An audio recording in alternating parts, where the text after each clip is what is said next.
Breaking news: there is plot to weaken northern politicians ahead of 2027. This was revealed by the Coalition of Northern Youth Movement Initiative. They've alleged plots to weaken prominent politicians from the northern region ahead of the 2027 election. Let's find out more as we hit the news. But if you're joining us for the first time, you're very much welcome. I sincerely appreciate your presence. Kindly subscribe and please don't forget to give us a thumbs up. Thank you.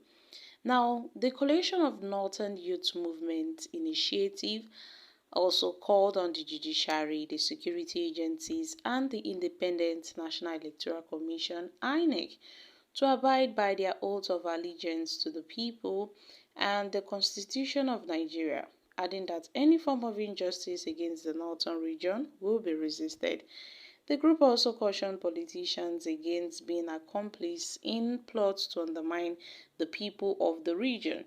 Addressing a press conference in Kaduna, the chairman of the group, Hamza Bello Lawal, who was flanked by his secretary, Ibrahim Mohammed, said that the chairman of the group also claimed that there is a plot to weaken political elites in the north ahead of the 2027 general election.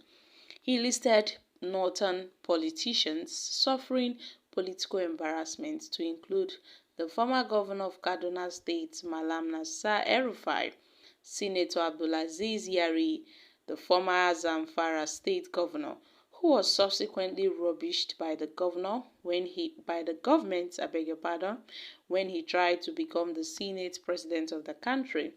Lawal added that another northerner who has been humiliated since coming into being of this government is Senator Ali Ndume, who by right and qualification ought to be the Senate leader, but has since been relegated to be the deputy, despite having served in that position in the past and in the last night assembly. Perhaps the major casualty in the plot against the North is the former governor of Kano State, Senator Rabiu Musa Kwankwaso, who is being harassed on a daily basis to give up the mandate that the people of the state have given to his party in the general election. He added that the coalition is quite aware of moves by some certain politicians to destabilize the northern part of Nigeria, especially the commercial city of Kano and Plateau states respectively. Now there have been calls to President Bola Ahmed Tinubu. They've been calling on the president, but then it seems that all hands are tied. We, however, calling on the President Tinubu not to do anything that would truncate the peace and the peace that exists in the country by allowing the will of the people in all electoral contests to prevail at all times. Lawan also charged the judiciary to resist bizarre injustice and theft of people's mandates in the northern region. They further decried what he called the ruling APC's plot to turn the country into a one-party state by utilizing instruments of the state to arm twist and browbeat the opposition into submission. The chairman of the group also posited that Nigerians are witness to what is going on in the Court of Appeal with respect to the governorship poll in Zamfara, in Plateau, and in Kano State, where the opposition parties won the state at the ballot box, an attempt by the federal government to snatch these states from winning political parties.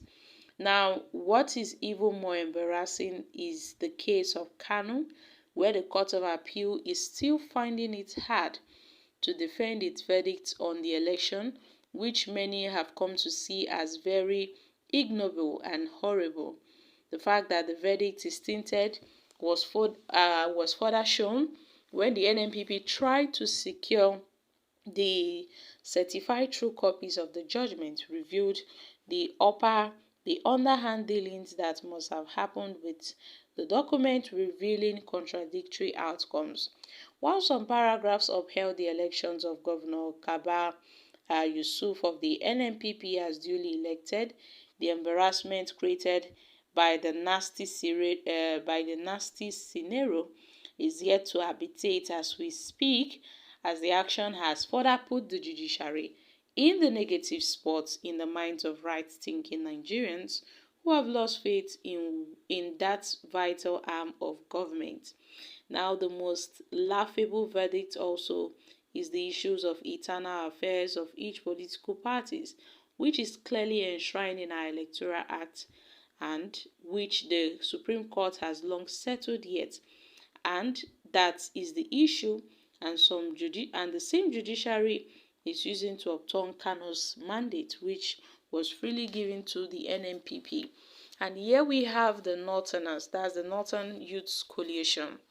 Since the political power rotates between the Northwest and the Southwest, the entire North should allow Bola Ahmed Tinubu to complete 8 years, since Buhari did 8 years. Anything short of that will create problems in the political arena in Nigeria.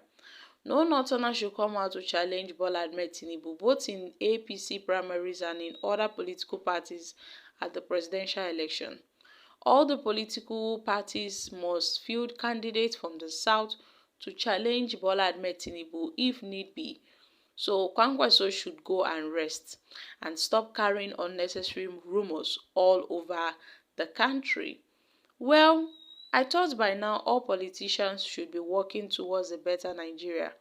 We have a president in power. Now, all these North and South talks have never benefited this great country.